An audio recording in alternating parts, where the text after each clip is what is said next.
Masak endog cek. Kali ini aku mau masak endog. Langkah pertama, kita siapkan ayam untuk dipacek. Alhamdulillah, endogan deh. Kita ambil endognya.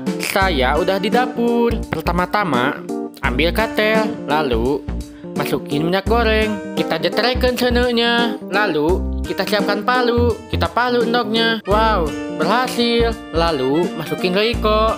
Terus masukin micin yang banyak biar tolol. Terus biar gak tutung, kita balikin dognya. Anjing, kepetel. Matang. Kita kasih deh ke Amal.